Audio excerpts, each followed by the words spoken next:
पिछले कुछ दिनों से नेशनल टेस्टिंग एजेंसी काफी ज्यादा चर्चा में है। तो आज के इस सेशन में हम ये देखने की कोशिश करेंगे कि नेशनल टेस्टिंग एजेंसी है क्या, यूजीसी क्या है, यूजीसी नेट क्या है और ये क्या चीजें हो रही हैं जिनकी वजह से आज ये सारे जो ऑर्गेनाइजेशंस हैं ये चर्चा के अंदर आ गए हैं। सबसे पहले अगर हम बात करें यूजीसी की, तो यूजीसी यानी यूनिवर्सिटी ग्रांट्स कमीशन, जो कि 1956 के अंदर स्थापित किया गया, ये आता है मिनिस्ट्री ऑफ एजुकेशन के अंतर्गत। इसका काम होता है कि भारत भर में जितनी यूनिवर्सिटीज हैं इनके अंदर जो फंड्स का डिस्पर्समेंट है, जो मैनेजमेंट है, ये सारी चीजें हमारे यूनिवर्सिटीज के लेवल के ऊपर यूनिवर्सिटी ग्रांट्स कमीशन के अंतर्गत आती हैं। यूनिवर्सिटी ग्रांट्स कमीशन एक एग्जाम को कंडक्ट कराता है जिसका नाम है एनईटी यानी नेशनल एलिजिबिलिटी टेस्ट। इस एग्जाम के जरिए जो भी स्टूडेंट्स अपना पोस्ट ग्रेजुएशन उत्तीर्ण कर चुके हैं और अगर वो एनईटी यानी नेशनल एलिजिबिलिटी टेस्ट को क्वालिफाई कर जाते हैं, तो यहाँ पे वो भारत भर की किसी भी यूनिवर्सिटी में असिस्टेंट प्रोफेसर्स बनने के लिए एलिजिबल हो जाते हैं। यानी अगर आपने अपना पोस्ट ग्रेजुएशन कंप्लीट कर लिया है एक पर्टिकुलर परसेंटेज के साथ में, जो कि है 55% जनरल कैटेगरीज के लिए और बाकी कैटेगरीज को 5% का रिलैक्सेशन है, वो कैंडिडेट्स अगर यूजीसी नेट क्वालिफाई कर जाते हैं तो वो भारत की किसी यूनिवर्सिटी में असिस्टेंट प्रोफेसर बनने के लिए एलिजिबल हो जाते हैं।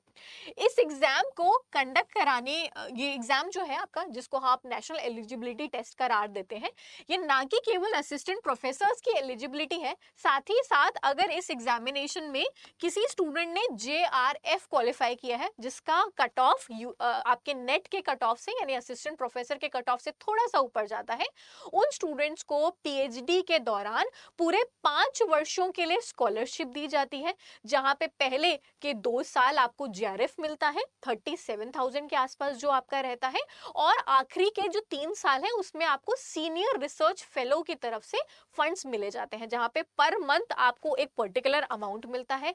साथ ही साथ पूरे साल भर में कंटिजेंसी, एचआरए जैसी चीजें मिलती हैं। यानी यहाँ पे फाइनेंशियल असिस्टेंस आपको प्रोवाइड करी जाती है अगर आप जेआरएफ क्वालिफाई करते हैं।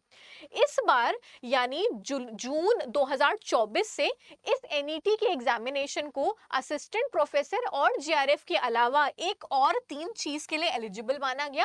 हमने कहा कि पूरे भारत में जो यूनिवर्सिटीज के अंदर पीएचडी में एडमिशंस होते हैं उसके लिए भी नेशनल एलिजिबिलिटी टेस्ट का स्कोर मान होने वाला है।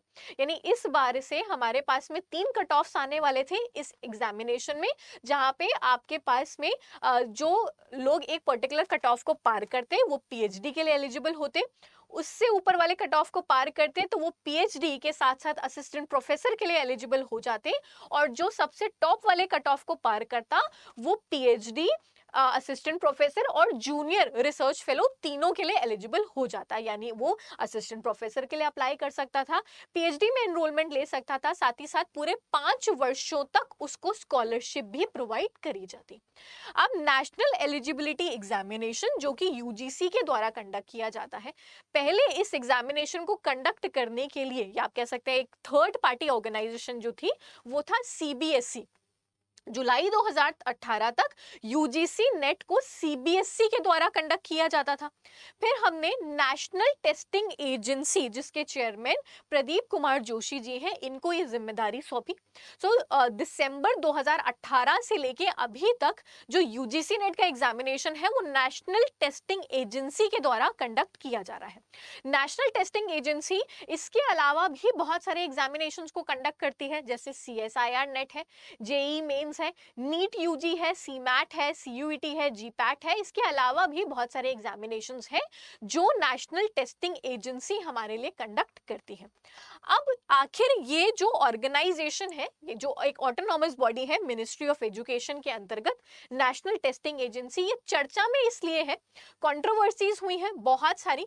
सबसे पहले तो यूजीसी नेट 2024 का एग्जाम जो कि जून 18 को कंडक्ट किया गया, जून 19 को इन्होंने एक प्रेस रिलीज निकाली और इन्होंने कहा कि इन्होंने सक्सेसफुली 300 प्लस सिटीज में इस एग्जामिनेशन को कंडक्ट किया है, जिसके चंद घंटों के अंदर मिनिस्ट्री ऑफ एजुकेशन के द्वारा एक प्रेस रिलीज आती है जहां पे उन्होंने कहा कि यूजीसी नेट में पेपर लीक जैसी चीजें सामने आई हैं और इंटीग्रिटी हैम्पर हुई है यूजीसी नेट जैसे एग्जामिनेशन को कैंसिल किया गया है और री एग्जामिनेशन कंडक्ट किया जाएगा।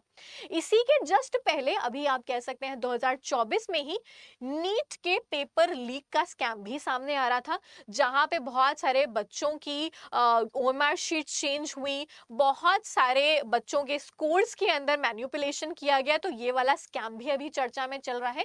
ये एग्जामिनेशन भी नेशनल टेस्टिंग एजेंसी के द्वारा ही कंडक्ट किया गया था।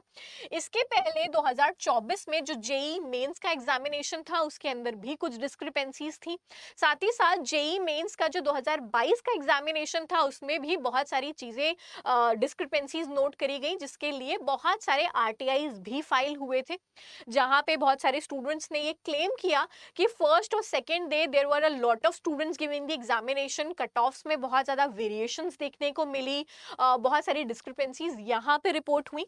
नीट यूजी जो 2020 के अंदर कंडक्ट किया गया था वहां पे भी बहुत सारी डिस्क्रिपेंसीज देखने को मिली थी, जहां पे एक स्टूडेंट थी जिनका स्कोर 6 मार्क्स आया था सिर्फ नीट यूजी के अंतर्गत, जिस स्टूडेंट ने सुसाइड कंडक्ट किया था, जिसके बाद ये सारी चीजें खुल करके सामने आई कि एक्चुअली में उसका स्कोर 6 नहीं था आफ्टर द सुसाइड।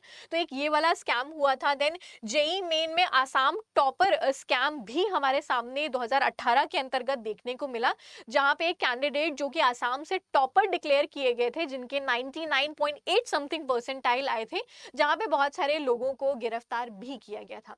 तो इतनी सारी controversies coming towards the latest controversies. तो ये दो लेटेस्ट कंट्रोवर्सीज है, नीट यूजी का पेपर लीक स्कैम, साथ ही साथ यूजीसी नेट का पेपर लीक स्कैम जो हमें देखने को मिल रहा है। This is the main reason कि नेशनल टेस्टिंग एजेंसी हमारे पास में चर्चा के अंदर है।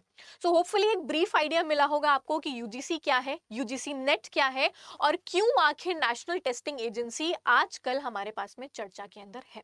सो इसी तरीके की और इंफॉर्मेटिव वीडियोस के लिए हमारे चैनल यूजीसी नेट अड्डा 24/7 को सब्सक्राइब कर लीजिए, ताकि आप इसी प्रकार की और जो नोटिफिकेशंस हैं उसको मिस आउट ना करें। So will see you guys again in the next session. Till then take care, bye bye everyone.